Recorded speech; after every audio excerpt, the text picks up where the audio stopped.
Perfect. So hello everyone and a very warm welcome to this workshop. This fashion movement is delighted to have you all here today, and I'm going to start by introducing our guests and the person who's going to conduct this amazing workshop for us today. So Besma, thank you for being here with us. And so you are the founder and director of Ethical Influencers, and you are a sustainable fashion and lifestyle advocate who began the platform as a way to connect fellow influencers and creatives and support their content. So having started the sustainable fashion and lifestyle blog Curiously Conscious in 2014, your passion for finding kinder ways to live grew into a need to create a place to connect similar creators together to amplify the voices and make positive change happen on a collective level, which is really important, as we know. And while Besma's professional background lies in content creation and management, her experience led to the founding of the Ethical Influencers platform, which you probably all know.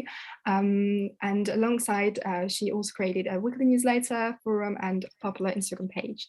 So today she works with the community and partner organizations to provide support to values-led campaigns, important causes, and rising influencers within the network. So as director also of this platform, Ethical Influencers, Besma has trained in influencer strategy at the Chartered Institute of Marketing, and also a person who provides influencer strategy consultancy alongside influencer sourcing and campaign management. That's a lot. And since its inception, the Ethical Influencers platform has grown to over 1,000 members in more than 60 different countries around the world, with clients such as BBC, Green People, No Issue, Organic Basics, Oxfam, and many more, which is amazing. And I am sure that everyone here is delighted to have you here today. So thank you again. And I have nothing more to say except I wish everyone a wonderful workshop, and now I'm going to stay in the background, and Besma, the floor is all yours. Thank you so much, Ellen, and thank you for the great introduction as well. Thank you to everyone who's joined us, whether you're coming from the Slow Fashion Movement or the Ethical Influencers Network. Really lovely to have you here on your Friday evening or wherever you are in the world in your time zone. I'm really excited to be running this workshop because it essentially talks about the core ethos around influencing, influencer marketing, and that intersect that I'm sitting on between sustainability and influencers. So if I share my screen with you now, you should be able to see the presentation that I have. How is that? Is that looking all right, Ellen? Yeah, I think we could still see the top part. Toolbar. Let's see if we can do this. Okay, this is how we're going to run. I'm going to run it from here, and then I have my little script alongside that you all sneakily can't see. So yeah, this is me and some fair trade flowers, and we're going to be talking about the art of ethical influencing and how we can all be more ethical influencers. This is me and a kind of picture of me on a better day, I would say.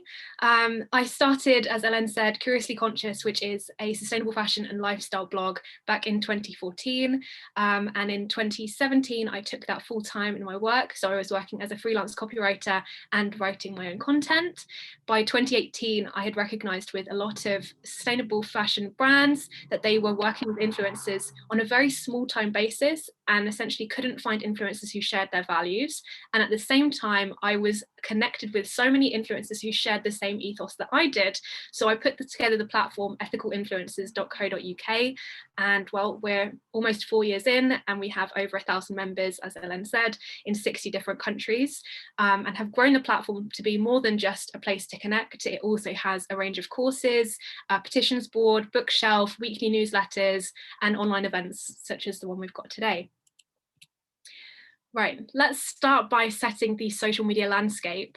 I think the influence space still is one of those that people kind of shrug at. They don't really like the idea of influencers, but unfortunately we are all here to stay.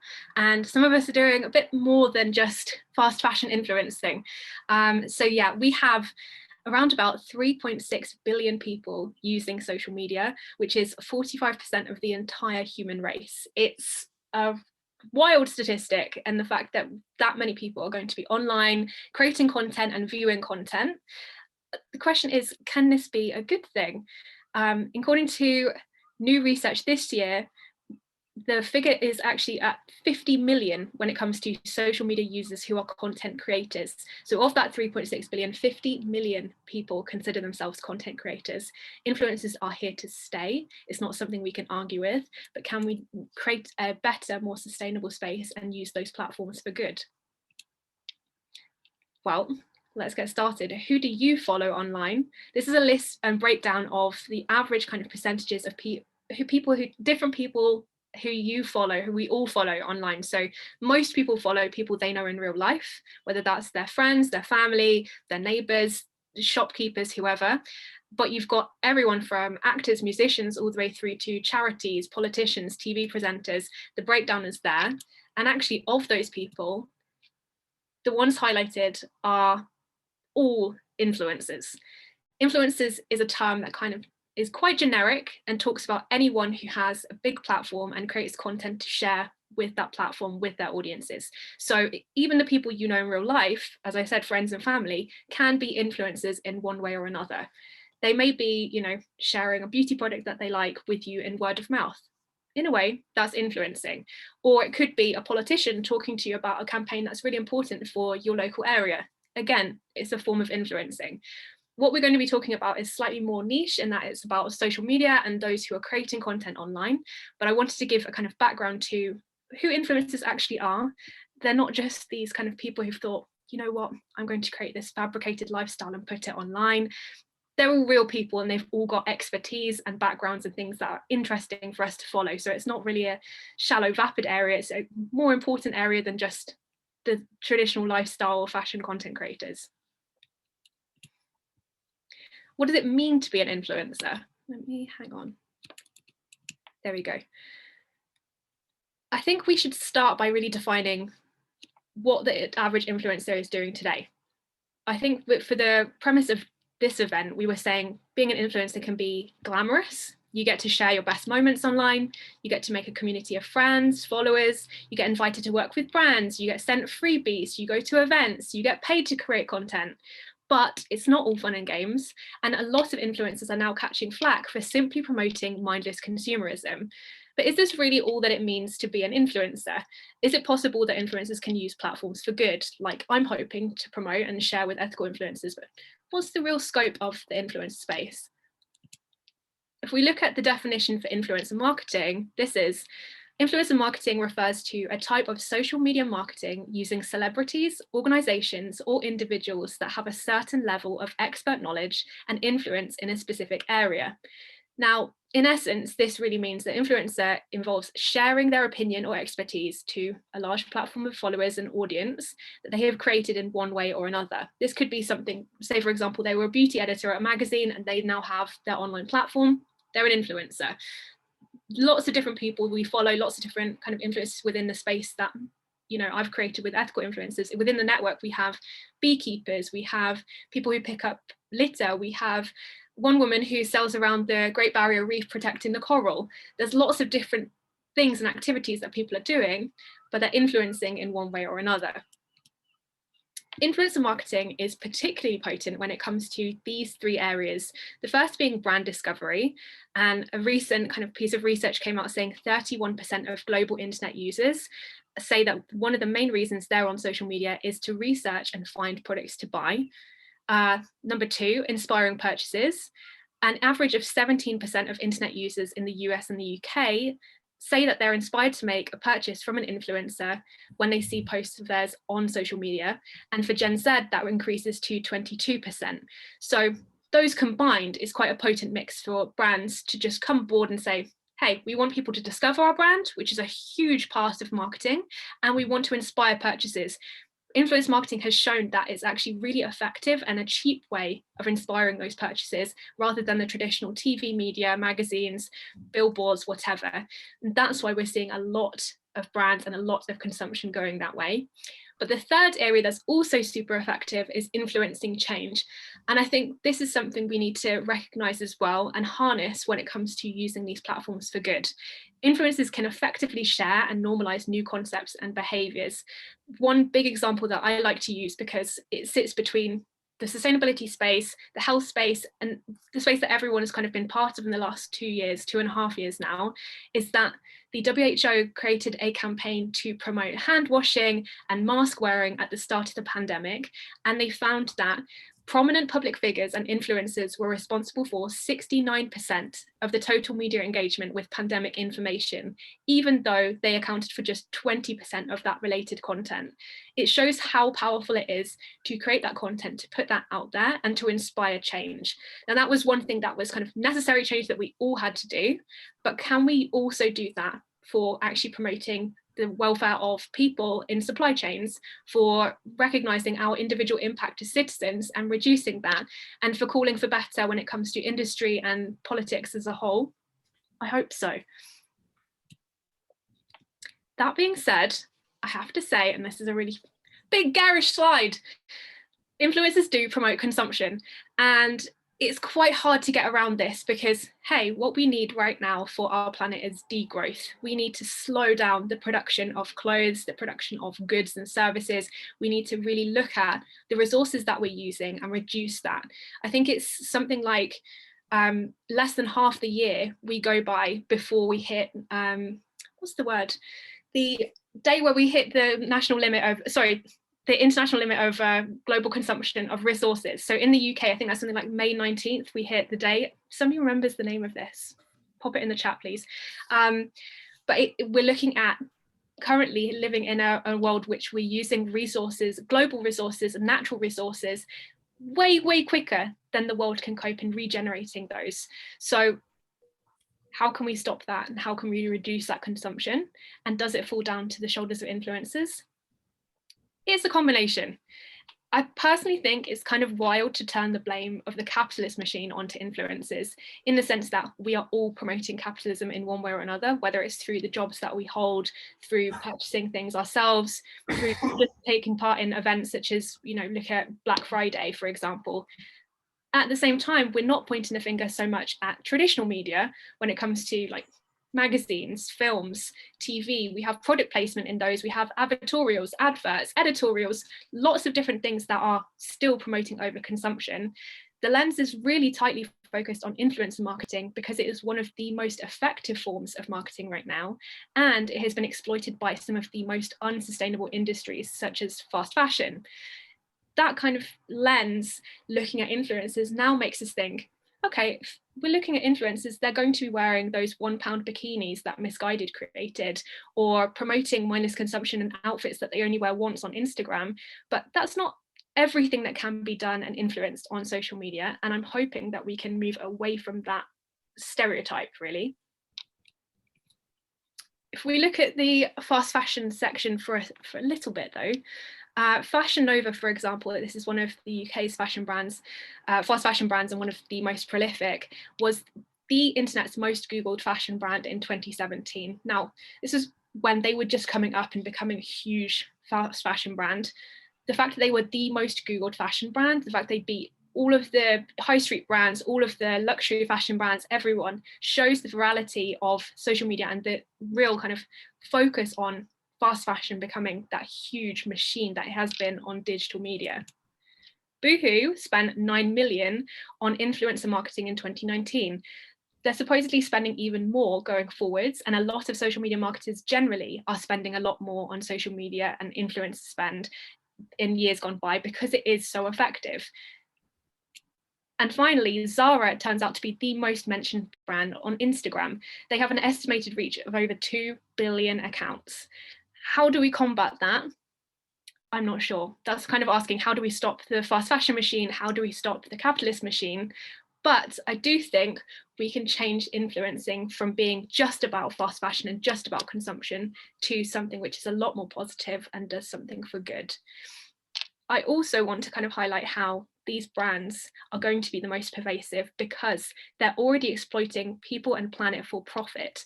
This means they have more money to spend on their marketing overall, but even when they're minimizing that spend, the cheap and easy option is for them to give away free items of clothing to influencers, gifting those pieces of clothing, promoting them to influencers when, hey, it cost them pennies to create. They didn't care who made it in the first place, and they're promoting that consumption again. Terrible, terrible, terrible, but it works really well when it comes to influencer space. Okay, before I kind of berate influencers to the degree that I have done at this point, I do want to also highlight how social platforms are also pushing consumption and have done so even more in the last couple of years. So if you remember how Instagram has changed and updated kind of within the last 18 months to having a shop button down at the bottom of the menu. I think you can see that here. I clicked on mine yesterday to take a screenshot of this. It's funny because the earrings they're literally trying to sell me there are earrings that I already own. It's from a sustainable brand, but hey, the algorithm works. They're literally what I've got in my ears right now. YouTube, the same. This was a video that I was watching about skincare, and it's telling me, hey, here are the products you can go and buy right now from this video. And even with Pinterest, this is a pin of me wearing a jumpsuit that my friend Sophie Hawkins made for me. It's trying to sell me like similar styles to that jumpsuit, but from fast fashion brands. It's kind of wild how social media has jumped on this and are trying to take a percentage of that dollar value that's going between the fast fashion brands, the social media influencers, and saying, we can do that too. Let's manipulate our platforms to also promote consumption and overconsumption. The difficulty when it comes to being an influencer is that even the most well-intentioned influencers can move away from the place they started, which was they just want to share their lifestyle, their expertise on a certain topic, and really focus on the dollar value of their work. They might start to think, well, I'm getting paid far more if I work with ASOS or Tesco or whoever than working on sustainable brands and promoting the values that they hold. So in reality, it's capitalism reinterpreted on a new stage.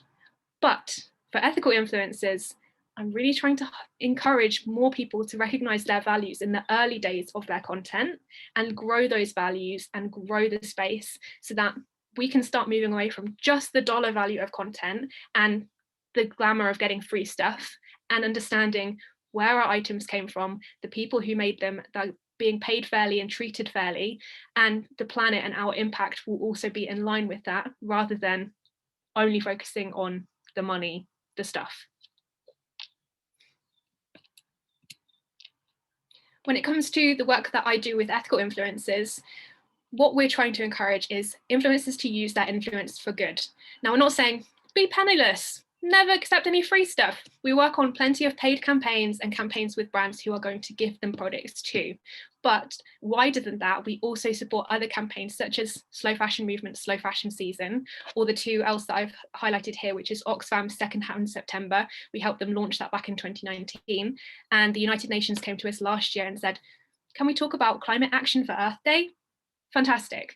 Let's ground the work that we're doing in more than just the items we purchase and wear, through to the actual understanding of the life cycle of those, the impact of those, the wider implications that happen through whether it's climate action, whether it's only shopping secondhand, whether it's only accessing clothes on a slow fashion basis. Ethical influencers will use their influence for good and for more than just selling stuff. On top of that, ethical influencers will disclose their partnerships because this is one thing the influencer space is notoriously bad at. They don't really promote the idea of, hey, this is an ad. Hey, let's disclose this. As much as the platforms give these tools now, you know, Instagram has the paid partnership tool, YouTube will say product placement in the corner. There still is an onus on the influencer themselves to do this. And legally, it's the influencer's responsibility to disclose their partnership. The ASA and other like-minded bodies around the world have come up with guidelines and even laws that will ask influencers and content creators to make sure that ads are clearly stated as ads. Within the ethical influencer space, we've also created a course that will help those people who are still navigating this space to understand when an ad is an ad. So for example, if you have your own brand alongside the content you're creating, say, for example, I created a swimwear brand. If I ever posted about that swimwear brand on my own content, I should also mention it's a hashtag ad, because there is an opportunity for me to be making money from that content creation. It's still an ad, even though I'm not being paid by myself to promote something that's mine. There's lots of little loopholes and little grey areas that even within this kind of guideline and guidance that's being given by the national bodies who regulate advertising, it's not super clear. So ethical influencers disclose their ads. And if you haven't taken the course already and you're still interested, head on over to the Ethical Influencers website. We have a courses hub, you can take it for free. Now, this is where we get into the nitty gritty. Ethical influencers do their research. And I think this is such a key point because, hey, in the past, an ideal influencer partnership was one where the influencer is already a customer. They might be wearing that makeup or that fashion brand. They might be driving a certain car, and those are the brands that they would only work with.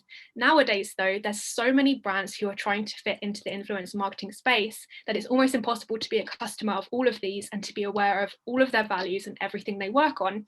It's less about just that influencer brand partnership, and instead it's about the value fit, the audience fit, the content fit. How do you navigate that as an influencer? Because at the end of the day, you're accountable for the content that you're putting out.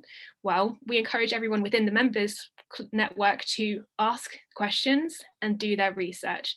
These questions that I've outlined here are what I ask when a fashion brand approaches me to work with me for the first time. It goes from everything from who makes this brand's clothes and what's the minimum age of their garment workers, through to whether they have any circular practices in place. I'm particularly passionate about the garment workers' minimum age because legally, brands can be working with children as young as 15 on creating garments, and that's fine for certain places in the world, but for me, I don't really want to be promoting jeans made by a 15-year-old. Kind of icky to me. I don't really like that idea, and I would love to see more work being done on protecting those who are working from those younger age groups. Again, know your values, do your research. So this is the question that we send out, that I send out, and you'll find that certain brands don't come back at all. They disappear off asking you whether you wanting to work with you. Other brands will come back and answer some of these questions, and the best brands will come back and know answers to every single question because, hey, they also know their values and they know what they're about. So doing that research, super important. This is what not to do. I thought I'd include this as a little kind of lighter part because I feel like I've been lecturing this far forwards. These are some influencers and people who I've seen in this space promoting sustainability when the brands themselves aren't sustainable and their collections never will be. So for example, Laura Whitmore came forwards last year saying, hey, I'm now Primark Sustainability Ambassador, and I'm going to be looking at how sustainable Primark is. It's great that they're so accessible. What are you talking about? Primark is not a sustainable brand, and it's not going to be based on the business model that it holds. To come forwards and say that to an audience that she's built over that time is putting her reputation at risk. But on top of that, she got inundated by comments saying, this is not sustainable, this is not great, we don't want to see this from you, Laura, whatever. She had to ignore it, turn her comments off, ignore all of it, go back to Primark and say, this is the kind of flack that I'm getting for it. As an influencer, you don't particularly want to get that negativity aimed at you. And it's something that, especially within the sustainable fashion space, it's really important to know when something is greenwashed and when something's not. So do your research. Similar fashion was Maisie Williams, who after that, I think it was about a month later, came forwards and said, I'm the sustainability ambassador for H&M. Guys, H&M is such a huge fashion brand. They are making billions of pieces of clothing every year, and to come forward and say I'm a sustainability ambassador, I care about animals, just doesn't cut it. Complete greenwash. We don't want to have our faces recognized with that. And I know these two are obviously huge kind of stars, whether it's through the work that they do as actresses or the work they're doing as TV presenters, but the same applies for being an influencer, whether you've got 1,000 followers or 100,000 followers. Do your research, don't get caught up in this kind of drama. Now, next point is also how accountable ethical influencers are. I think this is a really key area. Not many influencers, and this is everyone from podcasters through to YouTubers through to people who are on Instagram like myself, they sometimes forget that they're talking to thousands of people and they're accountable for the information they're spreading and for the actions that their audience is taking based on what they recommend. I've kind of put these three together. I don't really compare when it comes to audience size or scope of my work, but would love to one day. Molly May, for example, she is a huge influencer. She was on Love Island, which is a TV show here in the UK, and she came off of that with millions of followers. And she decided, you know what, instead of just promoting fast fashion, I'm going to accept a job from one of the worst fast fashion brands, which is Pretty Little Thing. She became their creative director. And hey, this is a huge accountability issue, because not only are you encouraging people to buy fast fashion, you're now saying, I'm going to directly profit from fast fashion. You're responsible for the exploitation that goes on in these supply chains, but you just sit there and promote it like an influencer. We need to have more accountability. The same with Lorna Lux, who I have had a personal run-in on social media with, where I kind of called out the In the Style brand for being fast fashion and for exploiting workers within their supply chain. She came back and said, I don't know what you're talking about. None of this exists. We don't employ children. We're not talking about child exploitation. We're talking about exploitation of adult workers, because it still happens within the factories that In the Style works with.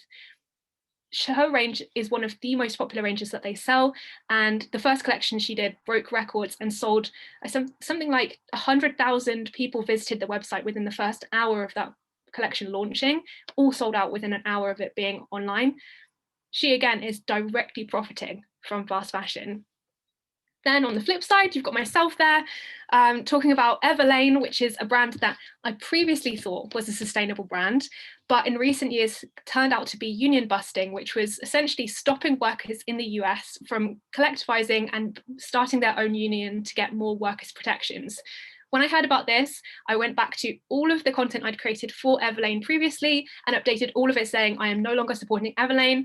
I don't like the fact that they're union busting and they're putting their business and their profits ahead of the people within their supply chains. That kind of level of accountability is really important. And hey, maybe I'm going a little bit too far by being nervous about these things and trying to make sure that I'm not promoting that kind of work and that kind of business.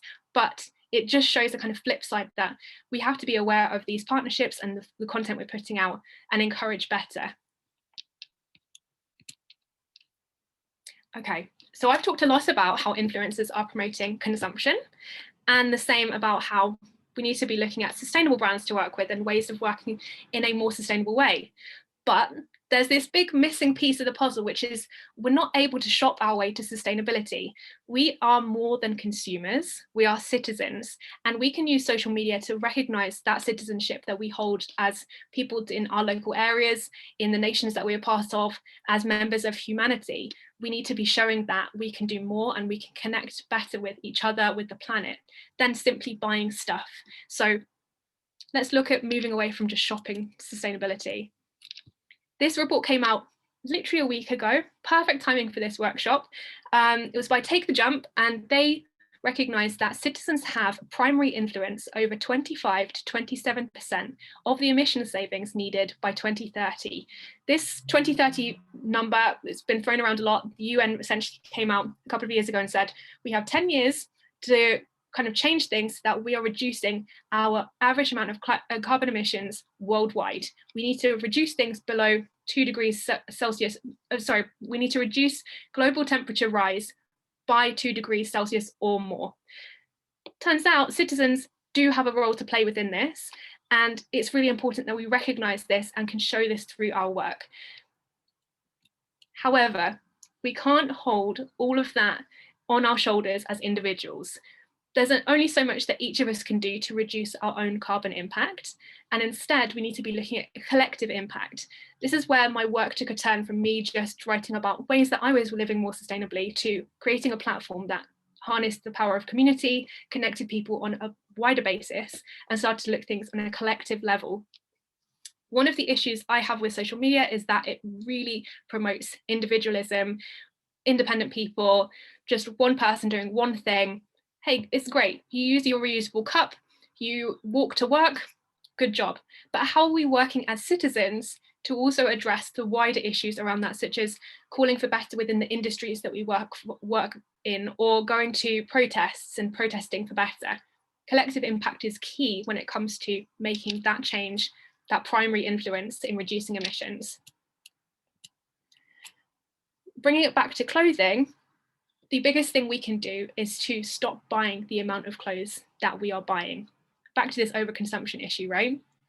Turns out in the UK, we're buying more clothes per person than any other country in Europe. Now, does anyone know the figure of how many pieces of clothing people in the UK purchase? No. Okay. Would you say more or less than 20? 30? 40? 50?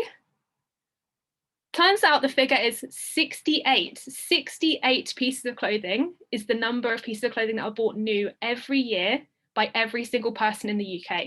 That means there are certain people who are buying more than 68 pieces of new clothing per year in the UK.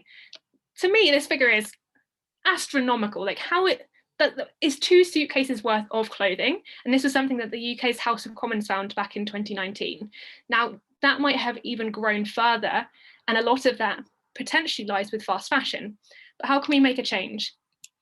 Putting that into effect as an influencer, you can start by saying, hey, I'm going to buy less. And the picture of me on the left is me saying, I'm going to buy clothes that are secondhand. For example, that skirt, those boots, the top, all secondhand. Fine, that's my individual impact. We're talking about that on that level. But how can you make that a collective impact? Well, campaigns like Slow Fashion Movement, Slow Fashion Season highlight the collective impact that we're having by all reducing how many clothes we're purchasing, and the wider impact of supporting sustainable, supporting secondhand, supporting independent brands rather than the multinational, multi-conglomerate, exploitative fast fashion brands that exist.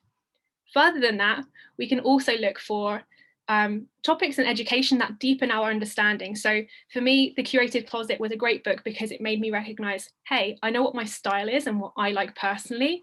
I understand now more about sustainable fashion than I did previously. And I can apply these tactics within both my own wardrobe and what I wear and the content I'm creating and highlighting and sharing with other people out there too. Right. Then we also have to call for system change. Here I want to talk about circularity, because when it comes to changing systems, we need to look more from just the linear system that we're part of, which is the take, make, throwaway economy, and move it through to the circular economy. How can an individual do that? They can't. I can't, you can't, we can't, but together as a whole collective, we can call for better. So going back to those questions I was asking when I work with fast fashion brands, for example, asking them, what do you do on the level of circularity? At least it's asking that question. I've asked that previously and even had brands come back to me and say, what's circularity? I don't know what this is. Actually, circularity is such a core component of design and fashion design, especially now. It needs to be integrated when it comes to looking at the textiles we're using, the way clothes are designed so that they can be recycled, so that they can be reworn, restyled, resorted out, and all the way through to how to encourage wearers to wear those clothes for longer, to appreciate them for longer, to keep them in their wardrobes for longer. A circular economy is the end goal, and it's something we all have to work towards. As influencers, we can be asking those questions when we are approached by fashion brands, but we can also be encouraging that circularity through talking about more than just purchases and more than just what we're wearing, but how we're caring for our clothes, how we're wearing them for longer, how we're restyling them. There are so many options out there. It's all about making this change from the behavior of, I'm so excited I purchased something, I wore that thing, and now I'm putting it away in the back of my wardrobe, through to, I'm so excited I purchased this thing 5 years ago, I've kept it in good nick for 5 whole years, I'm wearing it still now, it still suits me, and I'm restyling it so that it fits me differently and the style that kind of modern day style is. There is so much more to it. So with the work that I'm doing with ethical influencers and even what Slow Fashion Movement is doing, systems change. It's integrated right in there, but it's really important we do it in a fun and exciting way. Finally, I wanted to kind of touch on the systems that you can influence. So anyone who's watching now, there are so many systems we are part of.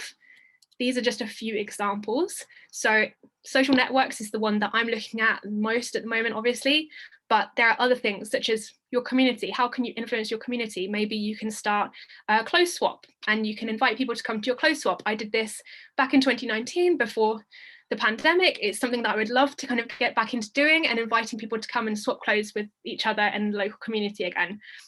You could be voting politically for parties that represent your interest in supporting the environment and your local area. You could be looking at your bank and knowing where your money is going, and that it's actually invested in things that you care about rather than in fracking and fossil fuels and arms. There are so many systems you can have an influence on, but it really takes an understanding of the systems you're a part of, how you can make those changes, and then going forwards and sharing those changes, whether it's in the settings of our homes and our workplaces or on social media. I really think anyone can be an influencer, and we can all influence for good. Finally, I kind of wanted to end on this point before we get to our Q&A. It's the idea that we don't need a handful of people doing sustainability perfectly. We need millions of people doing it imperfectly. If we go back to that big statistic at the start where we said, hey, 45% of humanity is on social media. Imagine if we could influence 45% of humanity to care about their impact, to make a change, to start upgrading so that we're part of systems that are moving towards a circular economy, moving towards something regenerative and something that really puts people and the planet first. Okay, I've spoken a long time. Would love to kind of get your questions at this point. Do we have any questions in the chat?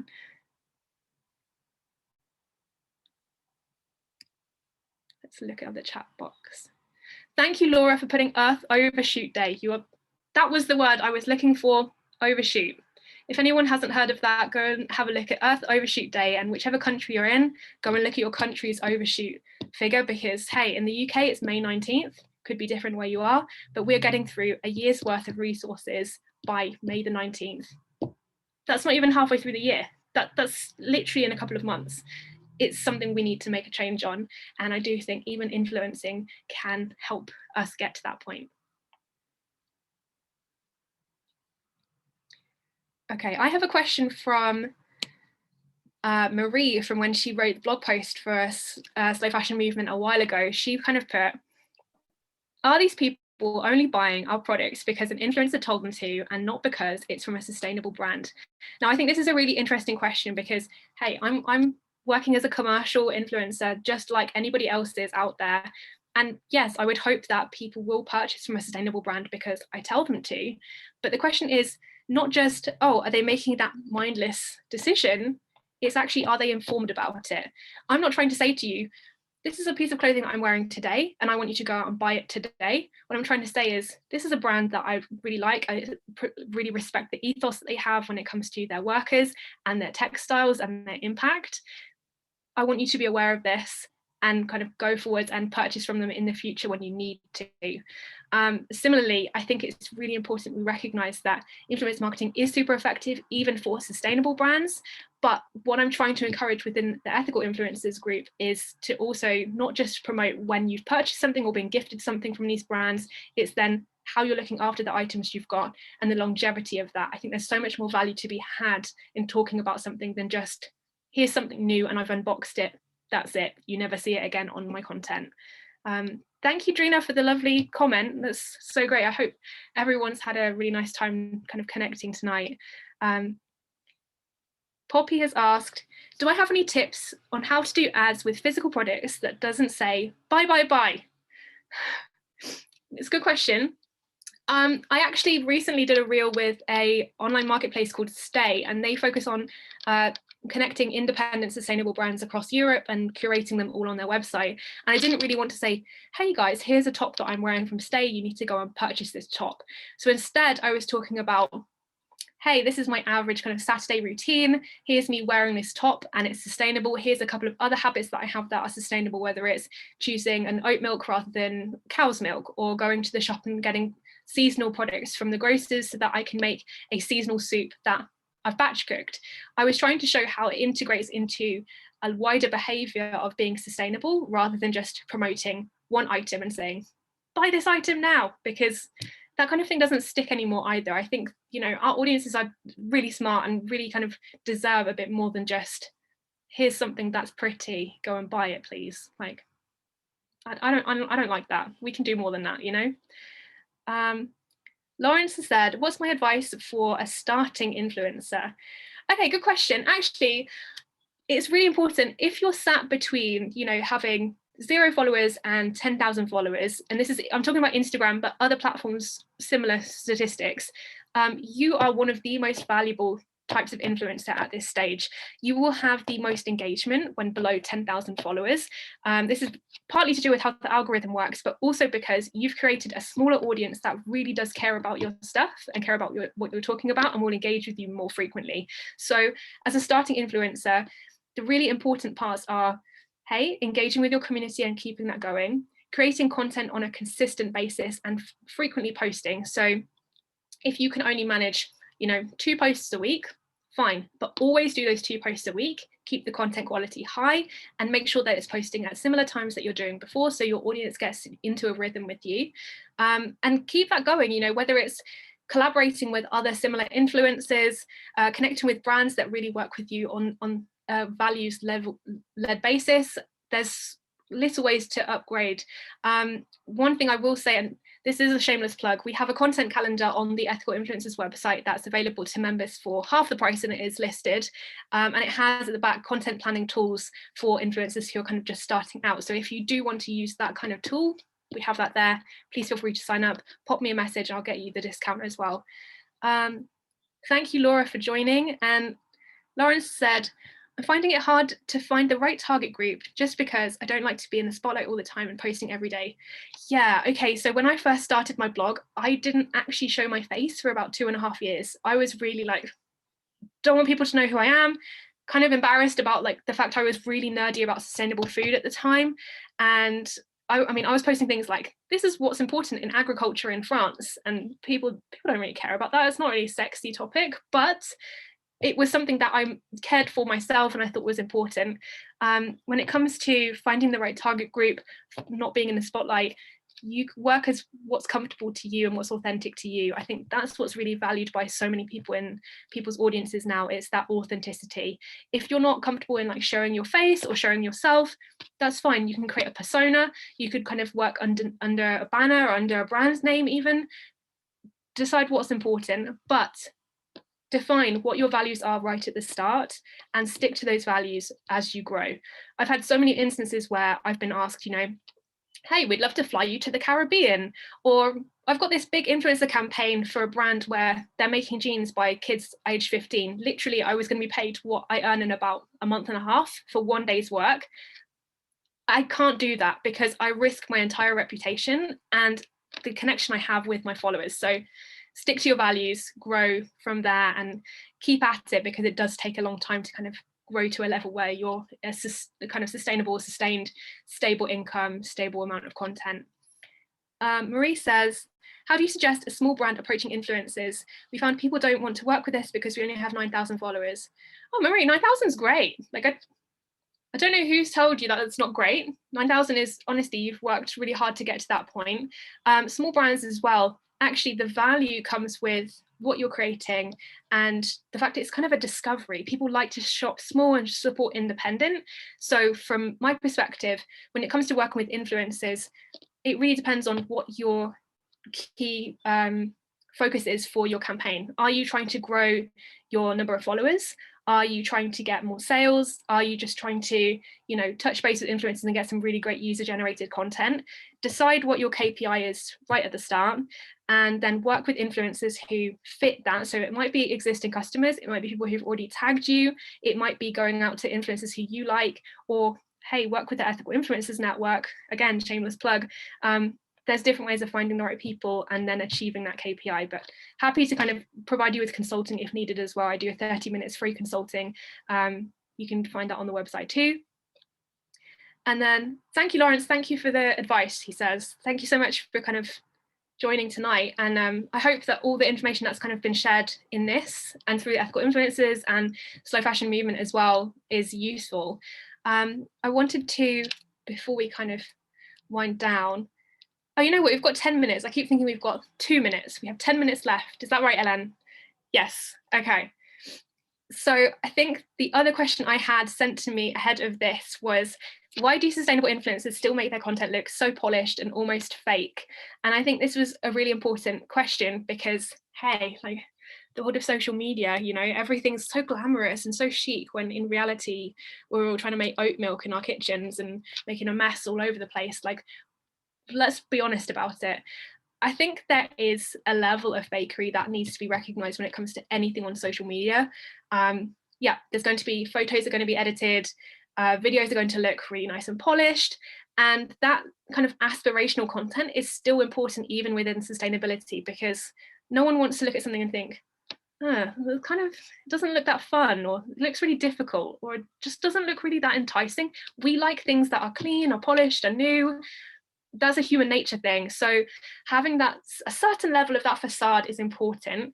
But I did write a piece a couple of years ago about eco-perfectionism, because we also see influencers, or I see at least in this space, influencers who say, hey guys, look at my stuff. I'm at one with the world. I'm hugging these trees. I am living my best life, making zero impact on the planet. That's not possible either. And I think it's really important that we show that sustainability is a journey, and it's different for each person. What you do to reduce your impact will be different to what I do to reduce my impact. And it depends on, you know, your background, where you live, your lifestyle, the work that you do, just the sheer amount of time that you have to dedicate to this. When it came to the start of the pandemic, I wrote a piece about whether sustainability even makes sense at this point, because I think social sustainability and being able to know that you're healthy and safe and you have a roof over your head is far more important than saying you need to care about your carbon emissions. We have lots of other things going on in our lives that we have to recognize take precedent over sustainability, but it's still something that we need to make it look aspirational and enjoyable and something people can get involved with in the easiest way possible. So it's a combination. I think some fakery is good, but make sure to show it's a journey and that it's personal and also intersectional. Like, some people just don't have the time, some people don't have the skills. I think sustainability is also an expensive thing to be focused on, because so much when it comes to sustainable fashion, it is an investment. Unless you are doing secondhand or you're just reducing how much you buy, it takes time, you know, and a lot of people are time poor. It's just a fact of the capitalist machine again. So think about those levels to it too, but that's important as well.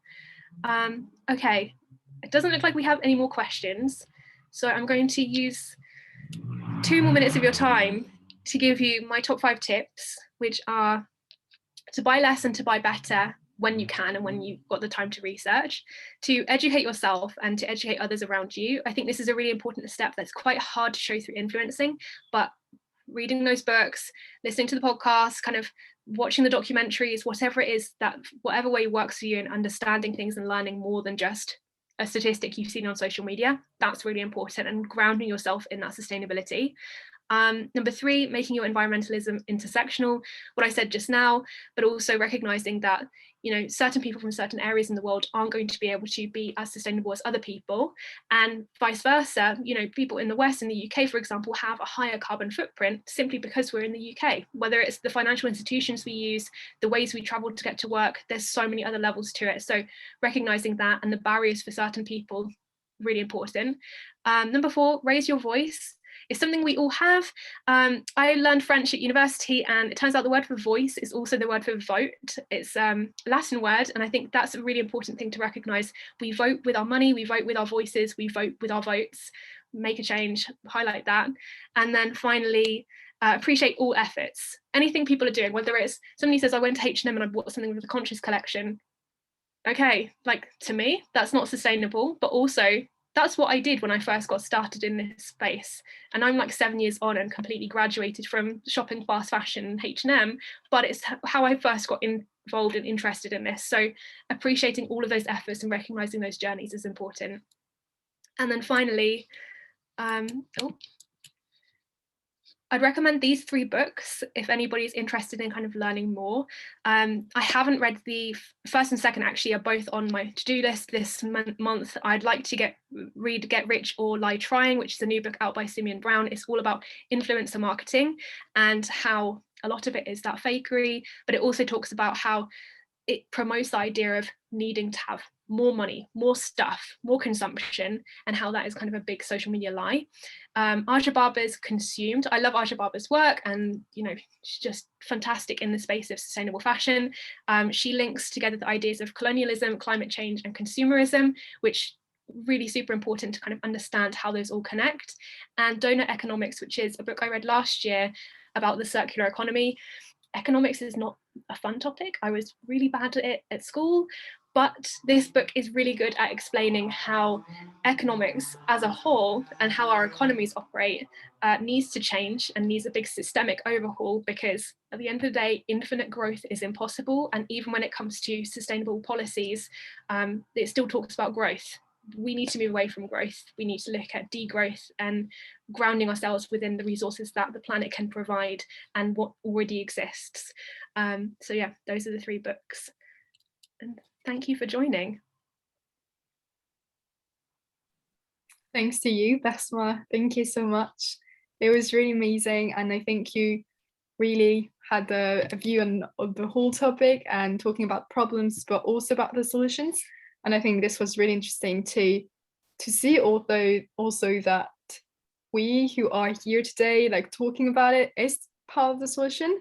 And I think this is amazing. So thank you also everyone for joining. And I hope this was enriching, is this a word, for all of you. I'm going to stop the recording now, but if you have some questions off the recording, we can still have 5 minutes to go. So just stopping this.